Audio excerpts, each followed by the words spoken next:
Clause C. मैं जानता हूं आज दोनों ही पक्ष आए हैं तैयारियों के साथ, हम गर्दनों के साथ हैं, वो आरियों के साथ। मैं श्री मनोज कुमार झा।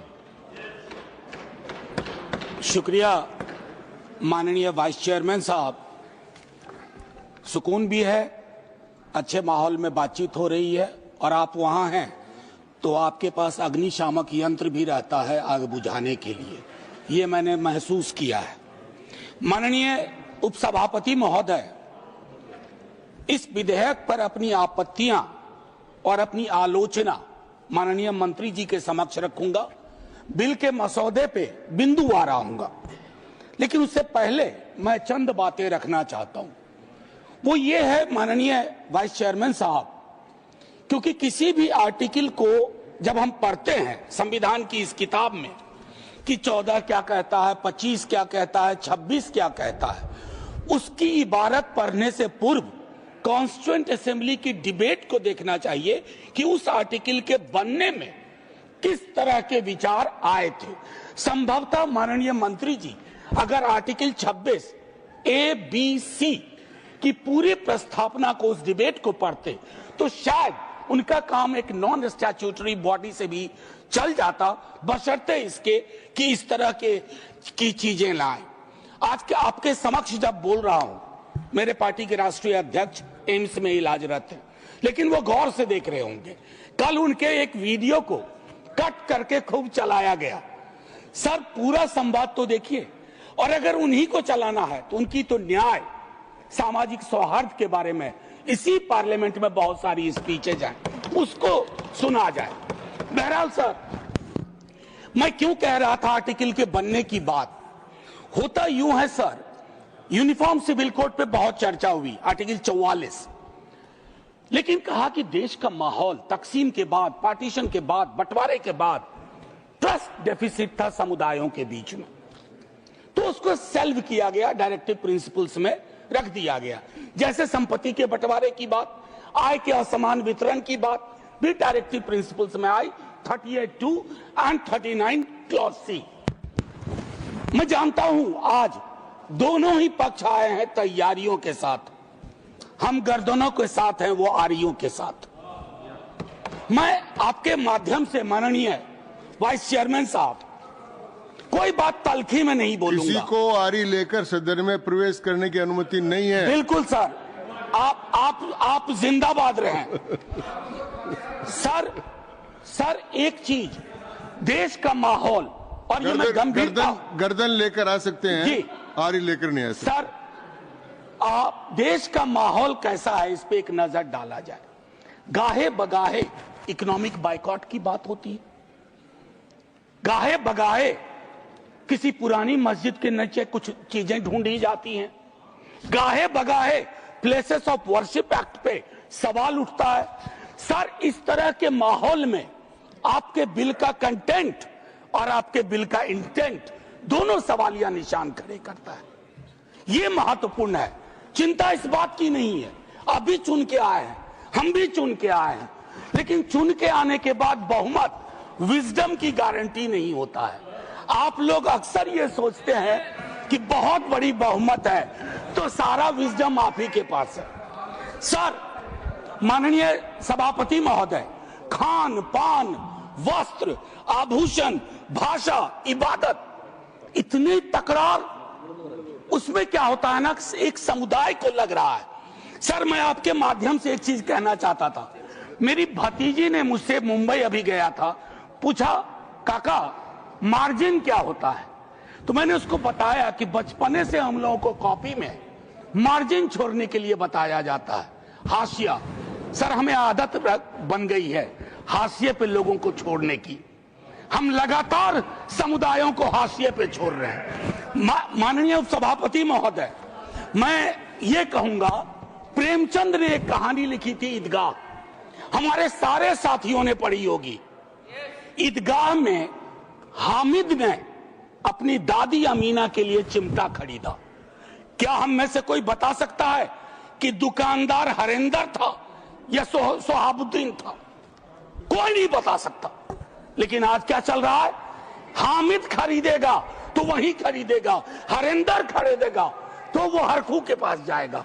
सर ये चीजें, मतलब मैं तो ये कहूंगा कि कुछ चीजें एक दूसरे से ऐसे वाबस्ता होती हैं कि उन्हें अलग अलग देखने को जी नहीं चाहता, उन्हें अलग अलग। Please request you don't disturb him. मैं सिर्फ ये कहना चाहता हूं, कुछ चीजें एक दूसरे से ऐसे वाबस्ता होती हैं कि उन्हें अलग अलग देखने को जी नहीं चाहता। सर इस देश के हिंदुओं को मुसलमानों की आदत है, मुसलमानों को हिंदुओं की आदत है, और ईसाइयों को, सिखों को हिंदुओं और मुसलमानों की आदत है। ये आदतें मत बदलवाइए, ये आदतें मत बदलवाइए। सर एक लखनऊ के मशहूर शायर थे, आजादी के बाद पाकिस्तान चले गए, फिर नेहरू से दोस्ती थी, वापस आए तो लोगों ने पूछा क्यों आ गए?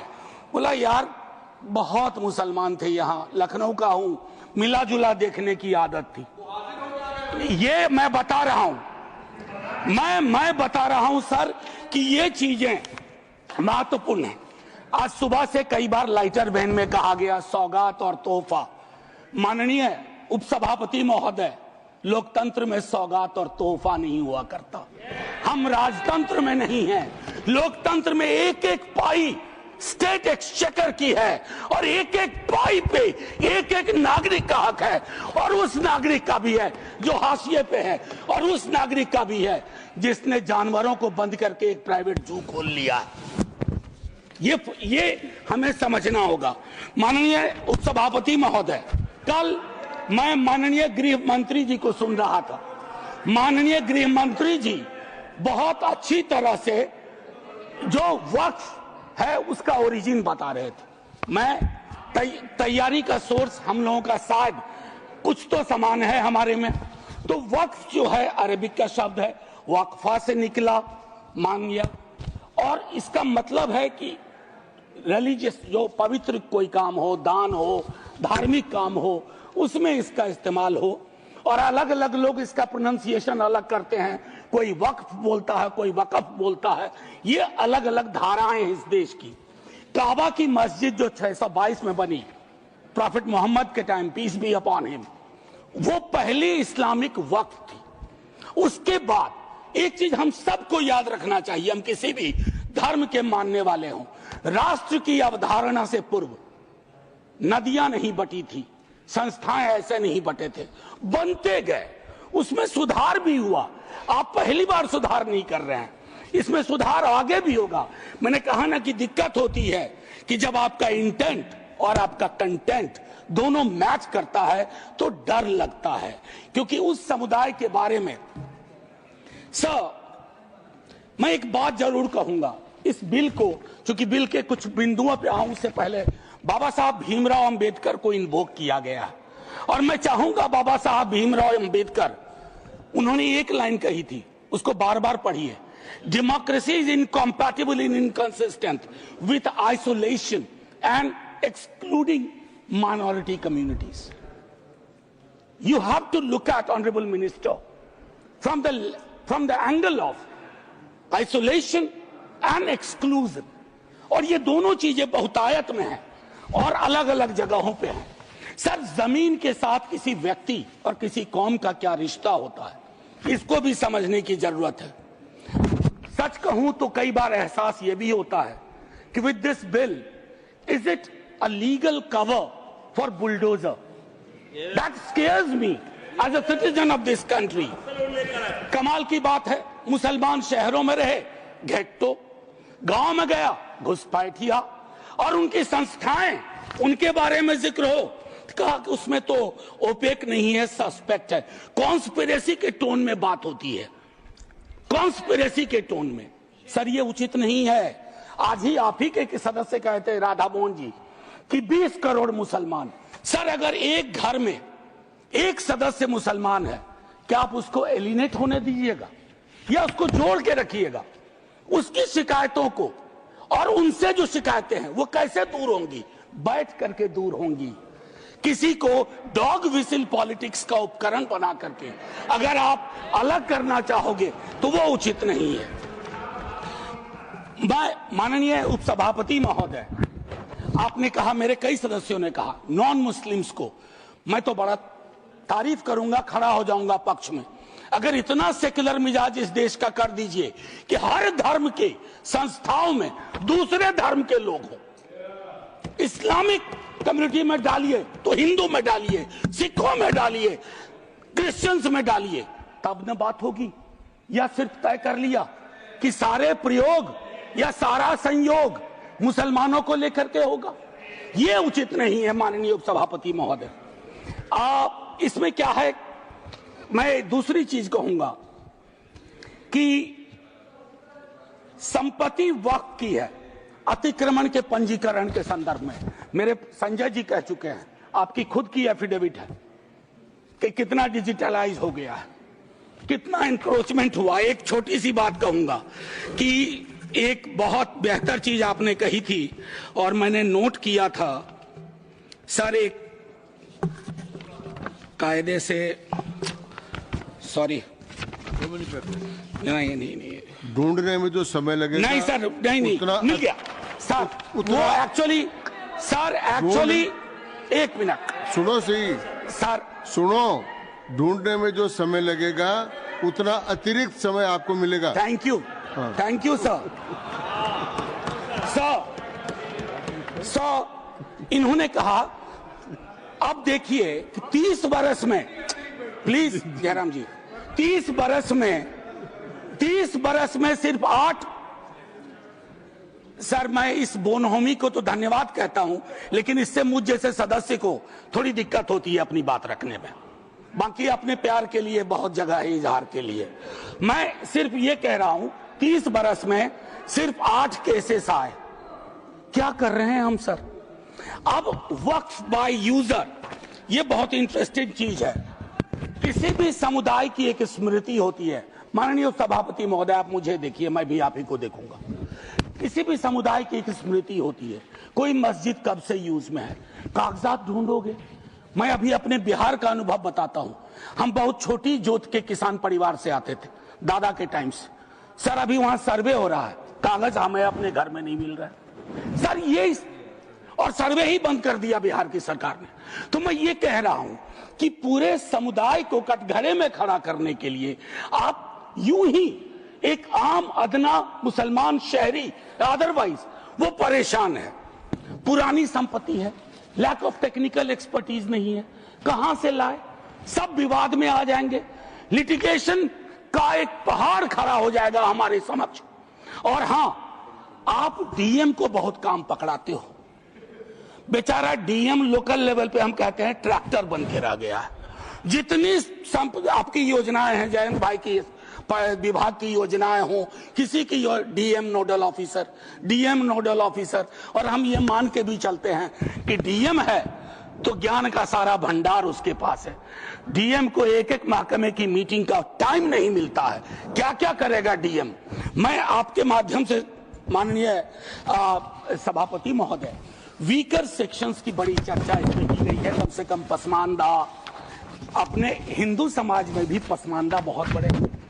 जब जब आप लोगों के पास आग्रह करता हूं 0 आवर के माध्यम से या किसी उपकरण से कि साहब कास्ट सेंसस करवा दो, तो आप चुप हो जाते हैं। अभी संजय जी ने कहा कि भगवान ने अगर ये व्यवस्था नहीं बनाई ऊंच नीच की, जाति व्यवस्था की, तो भगवान के समक्ष जो इबादत का है, जो मंदिर है, वहां क्यों ये व्यवस्था बनी रहे? क्यों नहीं आरक्षण हो? क्यों नहीं हम सुनिश्चित करें कि पूजा पद्धति किसी एक जाति विशेष के हाथ में ना हो, हर कोई उसमें भागीदारी कर सके। सर तब तो जो राष्ट्र की संकल्पना थी हमारी, हम उसको साकार कर पाएंगे। अब देखिए कंसल्टेशन, रिजिजू जी बहुत इनोसेंट चरित्र के हैं, बहुत इनोसेंट चेहरा भी है। कंसल्टेशन के इतने आंकड़े बता दिए। अब भूपेंद्र जी आप उठते हैं, लगता है पॉइंट ऑफ ऑर्डर ले लीजिएगा। हाँ sir, consultation, there is absolute lack of consultation. Consultation is not about we called so many meetings. Consultation is about did you listen to them? सुना या सुना दिया? आप सुनते नहीं हो, सुनाते हो। इसको संवाद नहीं कहते हैं, संवाद का मतलब होता है दोनों चीजें। और एक चीज मैं कहूंगा और वही खत्म करूंगा, संस्थागत गैर मौजूदगी मुस्लिम्स की आप इंश्योर कर रहे हैं। मैं आज इतिहास के इस कालखंड में हूं, माननीय लीडर ऑफ द हाउस है, हमारे साथी है यहाँ, 2 मिनट के बाद मेरी कही गई बात भी हिस्ट्री हो जाएगी, इतिहास बन जाएगा। लेकिन मैं आपसे आग्रह करता हूं मंत्री ji, don't hurry up, don't hurry up. इस देश के मुसलमान का इस मिट्टी पे कर्ज है और इस मिट्टी का मुसलमान पे कर्ज है।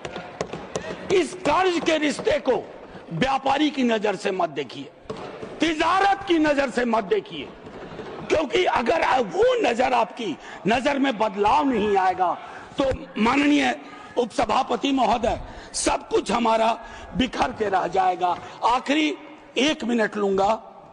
मैं सोच के आया था कि क्या कहूं, और मैंने ईदगाह का जिक्र इसलिए किया।